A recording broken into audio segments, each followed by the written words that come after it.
Hello friends, అందరికీ నమస్తే అండి. Welcome to our channel. మీరు చూస్తున్నారు Telangana government schemes YouTube channel.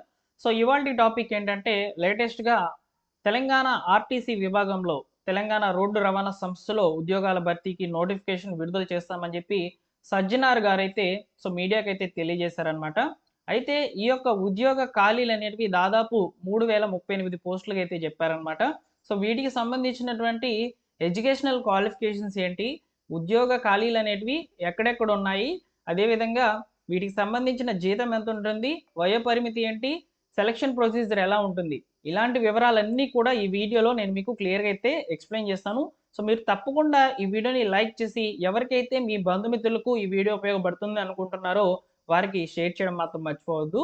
అలానే మన ఛానల్ సబ్స్క్రైబ్ చేసుకోండి. లేటెస్ట్‌గా గవర్నమెంట్ అందించేటువంటి ప్రభుత్వ పథకాల అప్డేట్స్‌తో పాటు ఇప్పుడు ఈ వీడియోలో చెప్పినటువంటి ఆర్టీసీ నోటిఫికేషన్ అఫీషియల్‌గా బయటకు వచ్చిన వెంటనే కూడా నేను వీడియో అయితే చేసి అప్లోడ్ చేస్తాను. సో ప్రస్తుతానికైతే అఫీషియల్ నోటిఫికేషన్ సంబంధించి కేవలం వివరాలు, ఖాళీల వివరాలు అందాయి. సో వాటిని బేస్ చేసుకొని గతంలో ఆర్టీసీలో ఉన్నటువంటి క్వాలిఫికేషన్స్ అన్నీ కూడా మీకు ఒక పీడీఎఫ్ రూపంలో చేర్చడం జరిగింది. ఆ పీడీఎఫ్ మీకు కావాలనుకుంటే ఒకసారి కామెంట్ సెక్షన్‌లో తెలియచేయండి. సో మీకు లింక్ అనేది తప్పకుండా తెలియజేస్తాను. ఓకేనా? సో ఇక లేట్ చేయకుండా డైరెక్ట్‌గా టాపిక్‌లో గనుక వచ్చినట్లయితే మీరిక్కడ గమనించవచ్చు. నేను ఇచ్చినటువంటి పీడీఎఫ్ ఏదైతే ఉందో దానికి సంబంధించిన క్లియర్ ఇన్ఫర్మేషన్ ఇక్కడైతే ఉంటుందన్నమాట. సో తెలంగాణ రాష్ట్ర వ్యాప్తంగా ఆర్టీసీలో ఉద్యోగాల భర్తీకి, రోడ్డు రవాణా సంస్థలో ఉద్యోగాల భర్తీకి త్వరలోనే నోటిఫికేషన్ విడుదల చేస్తామని చెప్పి ఇక్కడ సజ్జనార్ గారైతే ప్రకటించారన్నమాట మీడియాకి. సో దాదాపు 3038 ఉద్యోగాలైతే ఉన్నాయి.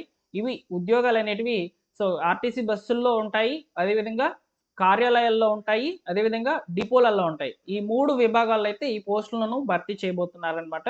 అయితే ఈ యొక్క పోస్టులను కాంట్రాక్ట్ పద్ధతిలో లేకపోతే ఔట్‌సోర్సింగ్ విధానంలో భర్తీ చేస్తారా? లేదా? అనే దాని మీద సమాచారం అయితే లేదు.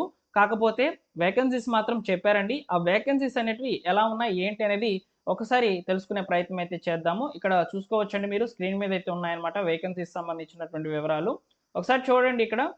డ్రైవరు మరియు కండక్టర్ ఉద్యోగాలు 2000 ఉన్నాయండి. ఇక్కడ నేను డ్రైవర్లు అని మాత్రమే రాశాననమాట. డ్రైవర్లు, కండక్టర్లు 2 ఉద్యోగాలు అనేటివి ఆర్టీసీ బస్సుల్లో అయితే చేసుకోవచ్చు. ఈ ఉద్యోగాలు వచ్చేసి దాదాపు 2000 అయితే ఉన్నాయన్నమాట. అలానే శ్రామికులు, వర్కర్స్ అన్నమాట. వీళ్ళు డిపోలో వర్క్ చేస్తారనమాట. వీరికి సంబంధించి దాదాపు 743 ఉద్యోగాలైతే ఉన్నాయి. అదేవిధంగా డిప్యూటీ సూపరింటెండెంట్ మెకానికల్ విభాగంలో వీళ్ళు కూడా డిపోలో వర్క్ చేస్తారనమాట. వీరికి సంబంధించి 114 అయితే ఉన్నాయి వేకెన్సీస్.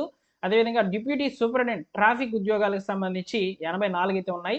డిపో మేనేజర్ మరియు అసిస్టెంట్ ట్రాఫిక్ మేనేజర్‌కి సంబంధించి 25 వేకెన్సీస్ అయితే ఉన్నట్లు ఇక్కడ సమాచారం అయితే ఉందన్నమాట.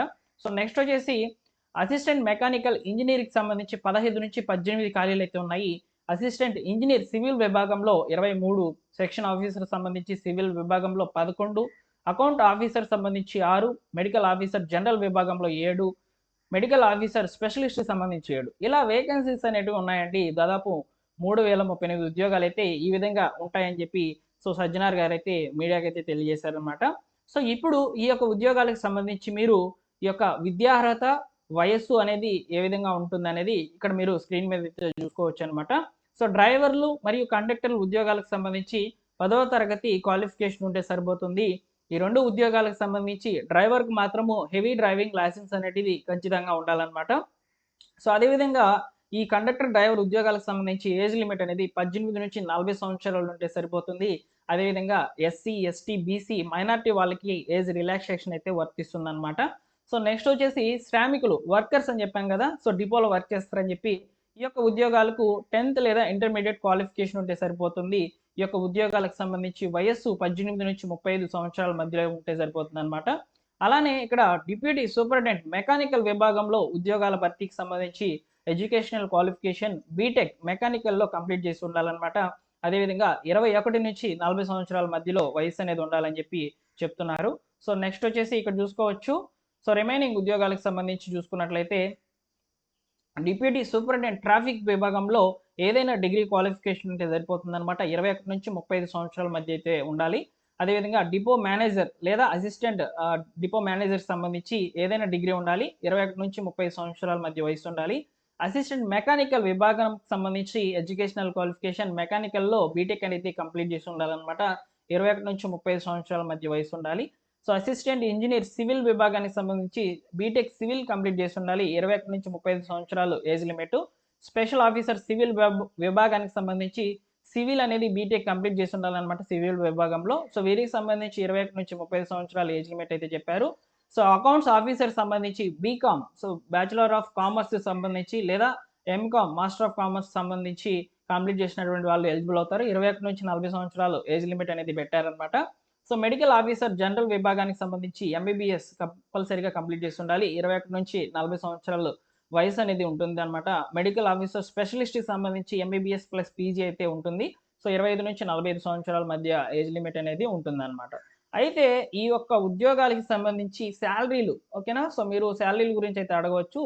శాలరీల గురించి అయితే పర్టికులర్గా అయితే మెన్షన్ చేయలేదండి. సో శాలరీలు అనేటివి 18,000 రూపాయల నుంచి అయితే స్టార్ట్ అవుతాయి అనమాట. దాదాపు 56,000 రూపాయల వరకు ప్రజెంట్ అయితే శాలరీలు ఆర్టీసీలు అయితే అందుతున్నాయి.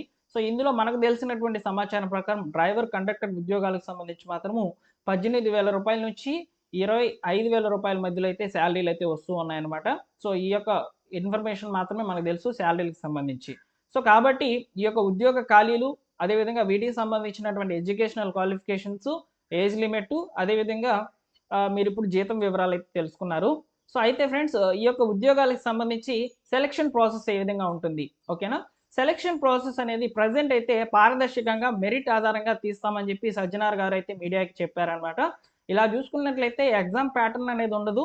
సో మెరిట్ ఆధారంగా అంటున్నారు కాబట్టి మేబీ మీకు ఉన్నటువంటి ఎడ్యుకేషనల్ క్వాలిఫికేషన్స్లో మెరిట్ ఆధారంగా అయితే బేస్ చేసుకోవచ్చు, లేదా ఎగ్జామ్ అనేది పెట్టవచ్చు అండి. సో ఎగ్జామ్ కనుక పెట్టినట్లయితే మెరిట్ ఆధారంగా కూడా తీసే అవకాశం అయితే ఉంటుంది. అయితే మెరిట్ ఆధారంగా ఎగ్జామ్స్ అనేవి ఏ విధంగా ఉంటాయి అనేది కూడా ఇక్కడ నేను మీకు తెలియజేస్తున్నాను, చూసుకోవచ్చు, ఓకేనా. సో ఇక్కడ చూసుకోవచ్చండి. సో పరీక్ష విధానం అనేది ఉంటుంది. అదేవిధంగా so driving test, skill test, interview ద్వారా అయితే సెలక్షన్ ప్రొసీజర్ అనేది జరగవచ్చు. ఒకవేళ ఎగ్జామ్స్ అని మనకు అఫీషియల్గా నోటిఫికేషన్లో మెన్షన్ చేస్తే. అదేవిధంగా ఇక్కడ ఎగ్జామ్ అనేది పేపర్ 1, పేపర్ 2 అయితే ఉంటుందన్నమాట. పేపర్ 1లో general studies and mental ability మీద అయితే ఉంటాయి. సో అదేవిధంగా పేపర్ 2లో వచ్చేసి మీకు పోస్ట్కి సంబంధించి, అంటే ఏ జాబ్కి అయితే మీరు అప్లై చేస్తున్నారో దానికి సంబంధించినటువంటి సబ్జెక్ట్ రిలేటెడ్ క్వశ్చన్స్ అనేవి ఉంటాయన్నమాట. సో ఇక్కడ మనకు general studies and mental ability మీద 150 క్వశ్చన్స్ అయితే ఉంటాయి 150 మార్కులకు. అదేవిధంగా పేపర్ 2 వచ్చేసి స్కిల్స్కి సంబంధించి, అదేవిధంగా మీరు ఏ జాబ్కి అప్లై చేస్తున్నారో దాని మీద అయితే ప్రశ్నలు అయితే ఉంటాయి.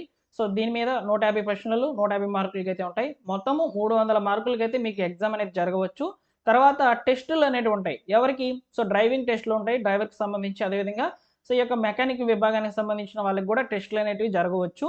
సో ఇవన్నీ కూడా సో మీకు అఫీషియల్ నోటిఫికేషన్ వచ్చినప్పుడు తెలుస్తాయన్నమాట. సో ఒకవేళ ఎగ్జామ్ ప్యాటర్నే కనుక ఉన్నట్లయితే ఈ విధంగా ఉండవచ్చని నేను మీకు ఈ వివరాలు అనేటివి తెలియజేశాను. సో ఈ విధంగా అయితే టీఎస్ఆర్టీసీ నోటిఫికేషన్ అనేది విడుదలయ్యేందుకు అవకాశం అయితే ఉంటుంది. సో ఒకవేళ ఈ సమాచారం మీకు నచ్చినట్లయితే లైక్ చేయండి ఫ్రెండ్స్. ఇలాంటి ఇంపార్టెంట్ అప్డేట్స్ కొరకు ఇప్పుడే మన ఛానల్ని సబ్స్క్రైబ్ చేసుకోండి. ఈ ఇన్ఫర్మేషన్, ఈ నోటిఫికేషన్ ఎవరికైనా ఉపయోగపడుతుంది అనుకుంటే మా వీడియోని తప్పకుండా షేర్ చేయండి, ఓకేనా. మరొక ఇంపార్టెంట్ అప్డేట్తో మీ ముందుకైతే వస్తాను. మన ఛానల్ని రెగ్యులర్గా అయితే ఫాలో అవుతుండండి, సబ్స్క్రైబ్ చేసుకోండి.